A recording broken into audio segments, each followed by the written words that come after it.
Dancing takes me to a happy place as well. Good Thursday to you all. Welcome into First Take. Skip Bayless, Stephen A. Smith, Molly Karam here with you.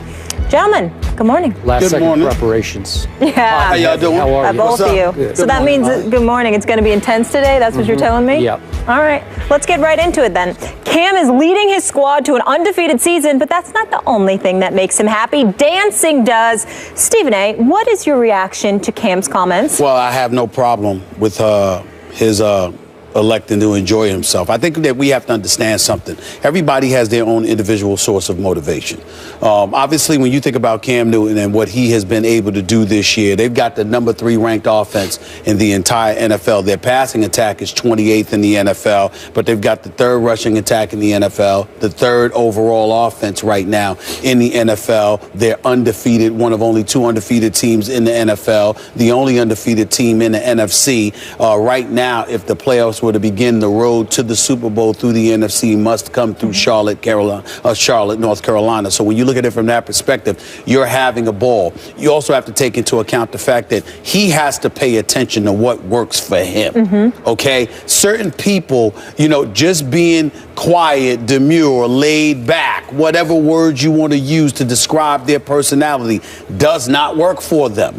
I mean, to me, I think often about Skip and I, when Skip and I have 2 completely different approach to everything. I'm more extemporaneous than he is, in my opinion. Skip is thorough. He knows everything. And even though he knows everything, he still has to look it up 2, 3, 4, 5 times because even though he knows everything, he still has to look it up to make sure of it. Well, you call it preparation, but there's no way we could sit here doing what we do if your brother wasn't prepared. That is true. The fact of the matter is that we have different ways of going about doing what we do. If you told me that I had to do this job every day emulating what Skip does, I would quit on the spot because that does. You would fail. I would fail. I would fail because it's not my way. Everybody's got to be themselves. And I say all of that to say that when you look at Cam Newton and what he brings to the table, Skip, again, what I love about Cam is that it says the 28th ranked passing offense. It looks so deceptive because even though they got the 3rd ranked offense, how could that be with their passing attack so putrid or whatever? Cam Newton shows up when it's time. The bigger the moment gets, the more he shines. Suddenly at crunch time, the passes are more accurate. The running plays are more spectacular. He finds a way to get the job done. And if celebrating is a component to all of that, a source of whether it's be motivation or a reason to exhale or whatever the case may be, I have no problem with it. I think that a lot of people who are making noise about it are making noise because they don't like the fact that he is the guy that is doing this. Why they feel that way is open to speculation. Well, we need to speculate on that. You know what I'm saying? Yes, we will. But I do believe that you have a lot of people that have a problem with him. Do I think listen, I can only go by what I could tell. I have a radio show every day where I'm communicating with folks. I'm here on national television. There's social media to take into consideration. There's me being at arenas, walking the streets. I can only go by my experience. I can tell you, far be it for me to offend anybody. I have not run into a brother that has a problem with Cam Newton. It's usually somebody else that has a problem with Cam Newton. It's not black people. We look at him and we say, we don't know what y'all are talking about. What is the problem? We really don't see it. Now, I can't speak for all black folk, but most black folk I know who love football, obviously, have absolutely no problem whatsoever with Cam Newton. But the people who are complaining, they might be a bit different. And by the way, there's a lot of white folks out there that don't have a problem with Cam Newton. Of a younger generation, older generation who happen to be of a different ethnicity, they might have a problem with this. And that's their right. And that's their right. But it is what it is. Those are all very valid points and insightful points. And I appreciate you saying all that you just said. Now, I'm going to come from my perspective. I have to remind you, I'm a Cam fan. I was completely on board with Carolina taking him #1 overall in that draft. He has struggled. He has broken through this year, breakout year, fabulous year. Not the greatest QBR, but when it's time to make a play, Cam Newton has made a play at Seattle. Consistently made the play to win the game because they've won all their games. Yeah. So when we first discussed this on Monday, you suggested between the lines that I just didn't get it because I'm not black. Like, I'm coming from a different cultural perspective, and so I'm just not going to see it, feel it, understand it the way you do. Is that fair? Yeah, Is that okay? That's fair. That's fair. And, you know, that may be the case. But that's not a negative. Okay, I get it. Right. But I am speaking strictly and obviously as a white guy right now. Yep. This is the way I viewed this. Upon first thought, when I first saw it happen, for me, it's not a white thing. It's not a black thing. It's a quarterback thing. Now, I'm coming from my old school, long time covering the NFL perspective. Got it. But this is a leader of the franchise thing. This is a breakout potential superstar quarterback thing that I'm talking about here. I've said many times on this show, I don't have any problem with the Superman. It's quick and it's very effective because it drives home the point to the opposition. You just Superman them. You just dived right over the line of scrimmage, and they could not stop you oftentimes when he scores from the 2-yard line by extending over the goal line. Right. And the only times we both have criticized him is when you did it when you were down 30 to somebody and you got a losing record. You know, we're going back a couple of years ago. Okay? But usually I'm fine with that. To me, this came across as an extended, choreographed look at me. And I don't love it for the quarterback. I'm good with the receiver doing it. I'm good with the running back doing it. This is the leader of the franchise. I don't care what color he is. If the white guy did it, I'd be the first to stand up and say, what are you doing? Because this was all about Cam Newton. All of his quotes defending himself were I, me kind of quotes. It took me to a happy place. So he was not able to share the celebration with any teammates. And if you see, they're all coming behind him to high five, hug, you know, face bump, whatever they're going to do. And he's leaving them all hanging because it's just going on and on and on because he had thought through this, and he's going to do a dance that's popular in Atlanta now.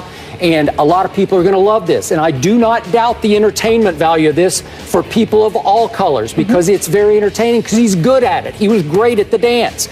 But it goes on and on and on, and he left his teammates hanging.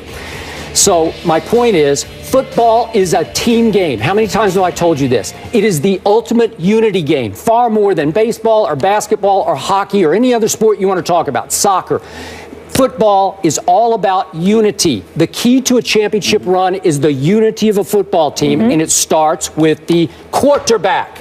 So in this case, when you go on and on and on and exclude your teammates with an I, me celebration as the quarterback, you're let me finish. Just let me finish, okay? If you want to talk, I'll stop. No, okay? Skip, I was just trying to tell you, just in case, you know, I was just letting you know that I was going to. Okay, I know you're going to go, but remember, you are threatening your team unity when because this is not done by any quarterback of any color. This is not done. We haven't seen this before. This kind of a lengthy, post-touchdown celebration. Maybe he is shattering the mold. Maybe I'll sit back at one point and say that brought his team together because they fed off this. They loved it. Maybe that's the case. That has not been the case before in this league. So I'm going to bank on history here and say I think you're threatening your team unity. And we have talked about Cam on the sidelines with the towel over his head where he makes it a me and they kind of a thing. When things are going wrong, he doesn't want to be part of the group. Now things are going right, and apparently in this case, it comes across to me as a white guy as you don't want to be part of that group for that moment. Go ahead. I don't think you should compare yourself to the typical white guy in the eyes of black folks in terms of how you think. When you sit up there and you say what you say, me knowing Skip Bayless the way that I do, I know you feel that way. But if I did not know you, and I had to lean on things from an historical perspective as a black man. Yep, I got it. I would not absorb it and embrace it the way that you just broke it down. Here is how I would look at it. I am Cam Newton. I am a star in this league.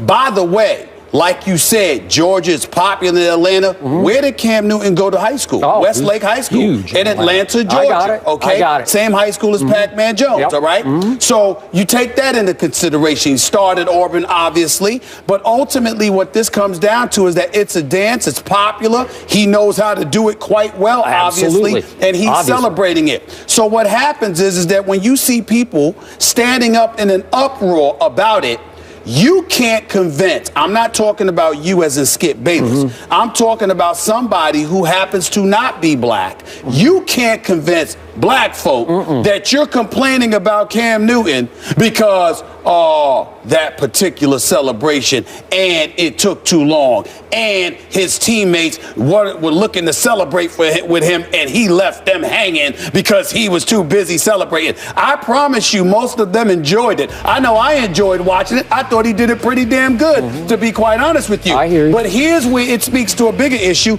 and for the sake of our audience, I had no clue we were going to go here, but I'll take it there. All right. Here's the deal. This complaint about Cam Newton, the game was on Sunday. It is Thursday. But we're reacting to his reaction. Now, I know that, but I'm saying there are still people who are complaining about it, which is why he spoke on it, because there are still people, that's all I mean by that. There's still people who are complaining about it. To Cam Newton and to a vast majority of African Americans out here in this country, what we're seeing is, wait a minute. You want to tell him what to do. You want to tell him how to do it. You know, he's out there. He's balling. Now you want to tell him how he should celebrate, what you deem acceptable. Black folks tired of that. Black folks got their own style, their own flavor, their own flair. They do what they do. If just maybe other quarterbacks didn't do what Cam Newton does, because Cam Newton is the only one that could do it. Okay. It's just like when we might not have liked the fact that Terrell Owens, imitated Ray Lewis when he scored a touchdown against the Baltimore Ravens years ago in the end zone or whatever. But ain't nobody going to deny that was a memorable moment, and he did it pretty damn good. What I'm saying to you is that people who can do stuff usually pull off something that, when they're pulling off something that people can't do, sometimes you have folks that have a problem with it because in our eyes, you're trying to dictate everything to us yet again. Cam Newton has graduated in the NFL. He has elevated himself to elite status. He doesn't get in trouble with the law. He ain't breaking no laws. He ain't getting in trouble off the field. He's not a distraction to his teammates inside the locker room. They're winning football games, and yet still people are out here trying to find something to complain with him about because, you don't like the manner in which he's celebrated. He's not going to sit up there and take a personal affront to it, visually the way some others do. But as we sit back, meaning black folks, watching what he has endured this week, it's really much ado about nothing other than envy and jealousy, because at the end of the day, the brother's winning, he's producing, he's not a distraction, he's not breaking any laws, he's not doing anything wrong. He is simply balling, and people from other communities who are complaining about him, all they're doing is sending a message to the black community, reminding us that there is a place, a particular box that you want us to stay in and act accordingly, that you want us to march to your tune. Cam Newton has earned the right to debunk all of that. And I got no problems with it whatsoever. If the Tennessee Titans had a problem with it, they should have kept him out of the end zone. The Washington Redskins, he might do it again this week something else. What the Redskins, what you going to do about it? This ain't New Orleans you're going up against. This is the Carolina Panthers. They actually have a defense, okay? And a coordinator that actually kept his job. What you going to do about Cam? Do something about it or be quiet. Okay. By the way, for the record, I did hear Brian Dawkins, our analyst on this network, have some problem with the length of the celebration. He thought it was just a little much. Okay, Fair enough. Just Fair for enough. the record. Okay. Fair enough. All right. And then on a lighter note, a much lighter note. Okay. Jared Allen, Cam's teammate, did defend Cam by saying, this isn't Footloose, you are allowed to dance. Do you know Footloose? Is it before your time? Yes. Do you know Footloose? Yes. Okay, you got the 1984 and you got the 2011, and the theme is the parents are forbidding the kids to dance, and the kids are going to dance anyway, and they're white kids. That's right. And they can really, listen, it's shocking, but there are a few white kids who can actually dance. Yeah. Would you believe that? Right, right. I don't know how, they're just freaks, I guess, but they can dance. Listen, man, I grew up, one of my all-time favorite movies was Saturday Night Fever. You understand? I mean, I still love John. You could talk about John Travolta with Pulp Fiction and Swordfish and all of these other movies. I remember John Travolta and Danny Terrio from the 1970s. Both white, both could dance their butt off. So it ain't about stereotyping. It's just a generational thing. You have some people, of course, there's going to be exceptions to every rule, but most of the people who are complaining about Cam Newton today, based on his celebration, I can assure you most of them ain't black folk. That I can tell you. All right. I have no issue with it. Cam, do you? Speaking of